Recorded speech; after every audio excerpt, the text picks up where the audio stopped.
Hello दोस्तों, स्वागत है आपका एक नई कहानी के साथ। पतिव्रता नारी की कहानी। एक गांव में सुप्रिया नाम की विवाहिता अपनी सास के साथ रहती थी। कम उम्र में ही सुप्रिया की शादी हो गई थी।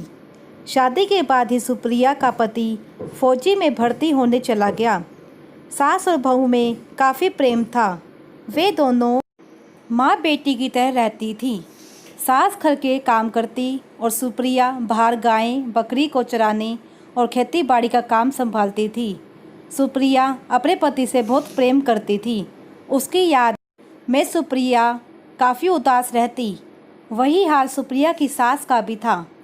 बुढ़ापे में बेटे के दूर रहने की चिंता उसे खाए जा रही थी। वे दोनों ऐसे ही अपने जीवन काट रहे थे।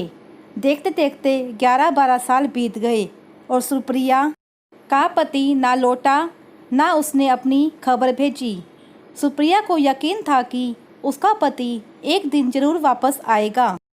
एक दिन सुप्रिया तपती गर्मी में खेतों पर काम करते करते थक गई। उसने आसपास के खेतों में नजर दौड़ाई।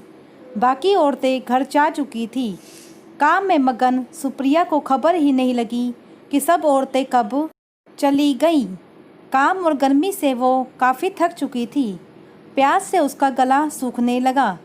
सुप्रिया ने सोचा, थोड़ा ही काम बचा है, पूरा करके ही जाती हूँ। वो काम में लगी ही थी कि पीछे से उसे कोई आवाज़ आती सुनाई दी। उसने देखा कि एक साधु अलख निरंजन अलापता हुआ उसी की तरफ आ रहा है। साधु सुप्रिया को देख उसके समीप आकर सुप्रिया से उसका परिचय पूछता है।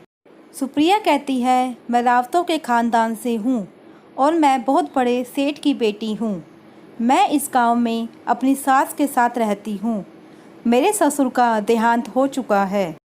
साधु, और तेरा पति कहाँ है? सुप्रिया, मेरे पति कई सालों से परदेश में हैं और मैं अपने दिन उनकी याद में काट रही हूँ।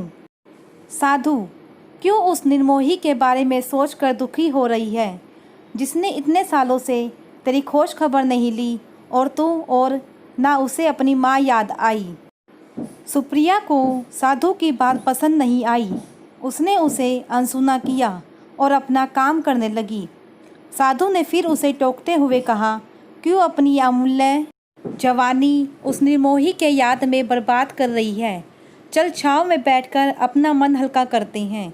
और सुप्रिया को छूने की कोशिश करने लगा। सुप्रिया ने दूर हटके साधु से कहा, क्या तुझे मेरे सिर का ये सिंदूर और नाक की नथ नहीं दिखती? एक औरत से किस तरह की बात कर रहा है? सुप्रिया ने फिर धमकाते हुए कहा, तू जोगी है या ढोंगी? जोगी है तो यहाँ से चला जा, आगे से यहाँ दिखा भी तो देख लेना। साधु मुस्कुराते हुए, अरे तू तो नाराज हो गई। क्या गाली देना रावतों को शोभा देता है? तू काम करते करते थक गई है। चल छाँव में बैठ, आराम मिलेगा। मेरे साथ अपना सुख दुख भी बांट लेगी।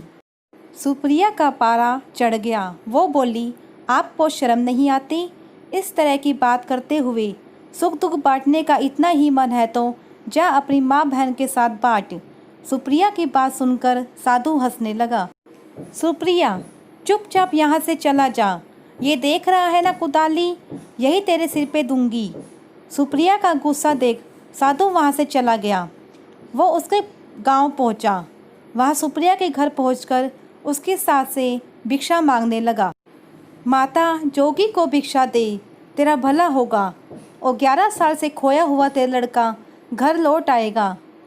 यह सुन सुप्रिया की सास साधु के चरणों में गिर गई और साधु को अपने घर के अंदर ले आई। सुप्रिया की सास ने साधु को आसन पे बिठाते हुए कहा, साधु बाबा, आप बाहर क्या कह रहे थे कि तेरा लड़का 11 साल बाद लौट आएगा?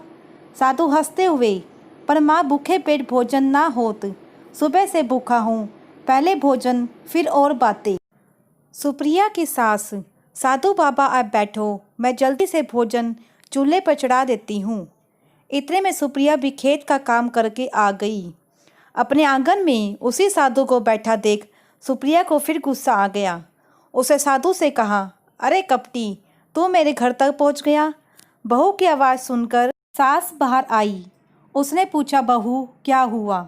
बहू ने बताया, माँ ये कोई साधु नहीं, कपटी है।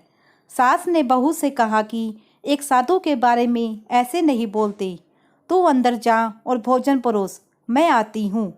सुप्रिया ने भोजन परोसा, सास को बुलाया। सास भोजन लेकर साधु को देने लगी।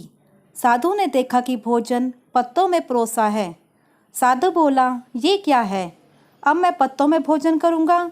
मुझे उसी थाली में भोजन दे जिस पर सुप्रिया का पति भोजन करता था। साधु का इतना कहना ही था कि सुप्रिया का पारा अब हद से ज़्यादा चढ़ गया था। वो गुस्से में पूरी लाल हो गई। वो बोली, तूने अब अपनी निष्ठा की हद पार कर दी है। तेरी हिम्मत कैसी हुई ये कहने की? सुप्रिया के गुस्से का यह रूप देखकर साधु हैरान रह गया। उसने साधु का चोला उतारा और माँ के पैरों में गिर गया और बोला, माँ पहचानो मुझे, मैं आपका बेटा हूँ अमर। और सुप्रिया, मुझे माफ़ कर दो, मैंने तुम्हारे प्रेम और इंतजार की परीक्षा ली। तुम्हारे पतिव्रत प्रेम और निष्ठा को दुनिया हमेशा याद रखेगी। अगर आपको यह कहानी अच्छी लगी हो तो प्लीज़ इसे लाइक करें, शेयर करें एंड सब्सक्राइब करें मेरे चैनल को।